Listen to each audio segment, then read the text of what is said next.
रावण के जन्म की कथा। जब श्री राम जी अयोध्या में राज्य करने लगे, तब एक दिन सभी ऋषि मुनि उनका अभिनंदन करने के लिए अयोध्या में आए। श्री राम ने उन सबका यथोचित सत्कार किया। अगस्त्य मुनि ने कहा, युद्ध में आपने रावण का वध किया, वो कोई बड़ी बात नहीं है, परंतु द्वंद्व युद्ध में लक्ष्मण के द्वारा इंद्रजीत का वध सबसे अधिक आश्चर्य की बात है। यह मायावी राक्षस युद्ध में अविजित था। उनकी बात सुनकर राम को बड़ा आश्चर्य हुआ। वे बोले, मुनिवर, रावण और कुंभकर्ण भी तो महान पराक्रमी थे, फिर आप केवल इंद्रजीत मेघनाद की ही इतनी प्रशंसा क्यों करते हैं? इस पर अगस्त्य मुनि बोले, इस प्रश्न का उत्तर देने से पहले मैं तुम्हें रावण के जन्म, वर प्राप्ति आदि का विवरण सुनाता हूँ। ब्रह्मा जी के पुलस्त्य नामक पुत्र थे, जो उन्हीं के समान तेजस्वी और गुणवान थे। एक बार वे महागिरी पर्वत पर तपस्या करने गए। वह स्थान अत्यंत रमणीक था, इसलिए ऋषियों, नागों, राजर्षियों आदि की कन्याएं वहां क्रीड़ा करने आ जाती थीं। इससे उनकी तपस्या में बाधा आती था। उन्होंने उन्हें वहां आने से मना किया। जब वे नहीं मानी तो उन्होंने शाप दे दिया कि कल से जो भी लड़की यहाँ मुझे दिखाई देगी, वह गर्भवती हो जाएगी। शेष सभी कन्याओं ने तो वहां आना बंद कर दिया, परंतु राजर्षि तृणबिंदु की कन्या शाप की बात से अनजान होने के कारण उस आश्रम में आ गई और महर्षि के दृष्टि पड़ते ही गर्भवती हो गई। जब तृणबिंदु को ये बात मालूम हुई तो उन्होंने अपने कन्या को पत्नी के रूप में महर्षि को अर्पित कर दिया। इस प्रकार विश्रवा का जन्म हुआ, जो अपने पिता के समान वेदों के ज्ञाता और धर्मात्मा हुआ। महर्षि भरद्वाज ने अपनी कन्या का विवाह विश्रवा से कर दिया। उनके वैश्रवण नामक पुत्र हुआ। वह भी धर्मात्मा और विद्वान था। उसने भारी तपस्या करके ब्रह्मा जी को प्रसन्न किया और यम, इंद्र तथा वरुण के सदृश लोकपाल का पद पाया। फिर उसने त्रिकूट पर्वत पर बसी लंका को अपना निवास स्थान बनाया और राक्षसों पर राज्य करने लगा। श्री राम ने आश्चर्य से पूछा, तो क्या कुबेर और रावण से भी पहले लंका में मांसभक्षी राक्षस रहते थे? फिर उनका पूर्वज कौन था? ये सुनने के लिए मुझे कौतूहल हो रहा है। तब अगस्त्य जी बोले, पूर्व काल में ब्रह्मा जी ने अनेक जल जंतु बनाए और उनसे समुद्र के जल की रक्षा करने के लिए कहा। तब उन जंतुओं में से कुछ बोले कि हम इसकी रक्षा करेंगे और कुछ ने कहा कि हम इसका पूजा करेंगे। इस पर ब्रह्मा जी ने कहा कि जो रक्षा करेगा वह राक्षस कहलाएगा और जो पूजा करेगा वह यक्ष कहलाएगा। इस प्रकार वे दो जातियों में बढ़ गए। राक्षसों में हेती और प्रहेती दो भाई थे। प्रहेती तपस्या करने चला गया, परंतु हेती ने भया से विवाह किया, जिससे उसके विद्युतकेश नामक पुत्र उत्पन्न हुआ। विद्युतकेश के सुकेश नामक पराक्रमी पुत्र हुआ। सुकेश के माल्यवान, सुमाली और माली नामक 3 पुत्र हुए।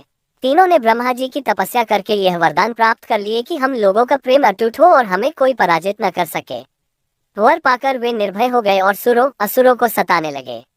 उन्होंने विश्वकर्मा से एक अत्यंत सुंदर नगर बनाने के लिए कहा। इस पर विश्वकर्मा ने उन्हें लंकापुरी का पता बताकर भेज दिया। वहां वे बड़े आनंद के साथ रहने लगे। माल्यवान के वज्रमुष्टि, विरूपाक्ष, दुर्मुख, सुप्ताग्न, यज्ञकोप, मत और उन्मत्त नामक 7 पुत्र हुए। सुमाली के प्रहस्त्र, अकंपन, विकट, कालिकामुख, धूम्राक्ष, दंड, सुपार्श, सहनादि, प्रधस एवं भारकर्ण नाम के 10 पुत्र हुए। माली के अनल, अनिल, हर और संपाति नामक 4 पुत्र हुए। ये सब बलवान और दुष्ट प्रकृति होने के कारण ऋषि मुनियों को कष्ट दिया करते थे। उनके कष्टों से दुखी होकर ऋषि मुनिगण जब भगवान विष्णु की शरण में गए तो उन्होंने आश्वासन दिया कि हे ऋषियों, मैं इन दुष्टों का अवश्य ही नाश करूंगा। जब राक्षसों को विष्णु के इस आश्वासन की सूचना मिली तो उन्होंने माली के सेनापतित्व में इंद्रलोक पर आक्रमण करने कर दिया। समाचार पाकर भगवान विष्णु ने अपने अस्त्र शस्त्र संभाले और राक्षसों का संहार करने लगे। सेनापति माली सहित बहुत से राक्षस मारे गए और शेष लंका की ओर भाग गए। जब भागते हुए राक्षसों का भी नारायण संहार करने लगे तो माल्यवान क्रुद्ध होकर युद्ध भूमि में लौट पड़ा। भगवान विष्णु के हाथों अंत में वह भी काल का ग्रास बना। शेष बचे हुए राक्षस सुमाली के नेतृत्व में लंका को त्याग कर पाताल में जा बसे और लंका पर कुबेर का राज्य स्थापित हुआ। अब मैं तुम्हें रावण के जन्म की कथा सुनाता हूँ। राक्षसों के विनाश से दुखी होकर सुमाली ने अपनी पुत्री कैशी से कहा कि पुत्री, राक्षस वंश के कल्याण के लिए मैं चाहता हूँ कि तुम परम पराक्रमी महर्षि विश्रवा के पास जाकर उनसे पुत्र प्राप्त करो। वही पुत्र हम राक्षसों की देवताओं से रक्षा कर सकता है। अगस्त्य मुनि ने कहना जारी रखा। पिता की आज्ञा पाकर कैशी विश्रवा के पास गई। उस समय भयंकर आंधी चल रही थी। आकाश में मेघ गरज रहे थे। कैशी का अभिप्राय जानकर विश्रवा ने कहा कि भद्रे, तुम इस कुबेला में आई हो। मैं तुम्हारी इच्छा तो पूरी कर दूंगा, परंतु इससे तुम्हारी संतान दुष्ट स्वभाव वाली और क्रूर कर्मा होगी। मुनि की बात सुनकर कैशी उनके चरणों में गिर पड़ी और बोली कि भगवान, आप ब्रह्मवादी महात्मा हैं। आपसे मैं ऐसी दुराचारी संतान पाने की आशा नहीं करती। अतः आप मुझ पर कृपा करें। कैशी के वचन सुनकर मुनि विश्रवा ने कहा कि अच्छा, तो तुम्हारा सबसे छोटा पुत्र सदाचारी और धर्मात्मा होगा।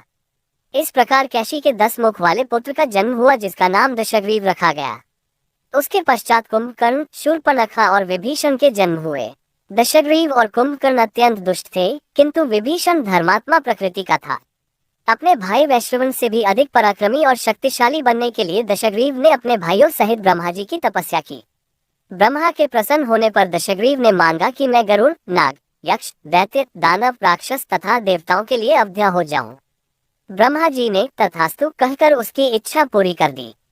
विभीषण ने धर्म में अविचल मति का और कुंभकर्ण ने वर्षों तक सोते रहने का वरदान पाया। फिर दशग्रीव ने लंका के राजा कुबेर को विवश किया कि वह लंका छोड़कर अपना राज्य उसे सौंप दे।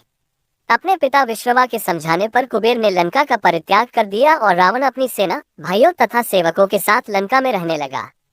लंका में जम जाने के बाद अपने बहन शूर्पणखा का विवाह कालका के पुत्र दानवराज विद्युविह्वा के साथ कर दिया। उसने स्वयं दिति के पुत्र मय की कन्या मंदोदरी से विवाह किया, जो हेमा नामक अप्सरा के गर्भ से उत्पन्न हुई थी। विरोचन कुमार बलि की पुत्री वज्रज्वला से कुंभकर्ण का और गंधर्वराज महात्मा शैलुष की कन्या शर्मा से विभीषण का विवाह हुआ। कुछ समय पश्चात मंदोदरी ने मेघनाद को जन्म दिया, जो इंद्र को परास्त कर संसार में इंद्रजीत के नाम से प्रसिद्ध हुआ। सत्ता के मद में रावण देवताओं, ऋषियों, यक्षों और गंधर्वों को नाना प्रकार से कष्ट देने लगा। एक बार उसने कुबेर पर चढ़ाई करके उसे युद्ध में पराजित कर दिया और अपनी विजय की स्मृति के रूप में कुबेर के पुष्पक विमान पर अधिकार कर लिया। उस विमान का वेग मन के समान तीव्र था। वह अपने ऊपर बैठे हुए लोगों की इच्छानुसार छोटा या बड़ा रूप धारण कर सकता था। विमान में मणि और सोने की सीढ़ियां बनी हुई थी और तपाए हुए सोने के आसन बने हुए थे। उस विमान पर बैठकर जब वह शरवण नाम से प्रसिद्ध सरकंडों के विशाल वन से होकर जा रहा था, तो भगवान शंकर के पार्षद नंदीश्वर ने उसे रोकते हुए कहा कि दशग्रीव, इस वन में स्थित पर्वत पर भगवान शंकर क्रीड़ा करते हैं, इसलिए यहाँ सभी सुर, असुर, यक्ष आदि का आना निषिद्ध कर दिया गया है। नंदीश्वर के वचनों से क्रुद्ध होकर रावण विमान से उतरकर भगवान शंकर की ओर चला। उसे रोकने के लिए उससे थोड़ी दूर पर हाथ में शूल लिए नंदी दूसरे शिव की भांति खड़े हो गए। उनका मुख वानर जैसा था। उसे देखकर रावण ठहाका मारकर हंस पड़ा। इससे कुपित हो नंदी बोले कि दशानन, तुमने मेरे वानर रूप की अवहेलना की है, इसलिए तुम्हारे कुल का नाश करने के लिए मेरे ही समान पराक्रमी रूप और तेज से संपन्न वानर उत्पन्न होंगे। रावण ने इस ओर तनिक भी ध्यान नहीं दिया और बोला कि जिस पर्वत ने मेरे विमान की यात्रा में बाधा डाली है, आज मैं उसी को उखाड़ फेंकूंगा। ये कहकर उसने पर्वत के निचले भाग में हाथ डालकर उसे उठाने का प्रयत्न किया। जब पर्वत हिलने लगा तो भगवान शंकर ने उस पर्वत को अपने पैर के अंगूठे से दबा दिया। इससे रावण का हाथ बुरी तरह से दब गया और वह पीड़ा से चिल्लाने लगा। जब वह किसी प्रकार से हाथ न निकाल सका तो रोते रोते भगवान शंकर की स्तुति और क्षमा प्रार्थना करने लगा। इस पर भगवान शंकर ने उसे क्षमा कर दिया और उसके प्रार्थना करने पर उसे एक चंद्रहास नामक अस्त्र भी दिया। यही थी रावण के जन्म की कथा। कहानी अच्छी लगी हो तो लाइक और सब्सक्राइब करें।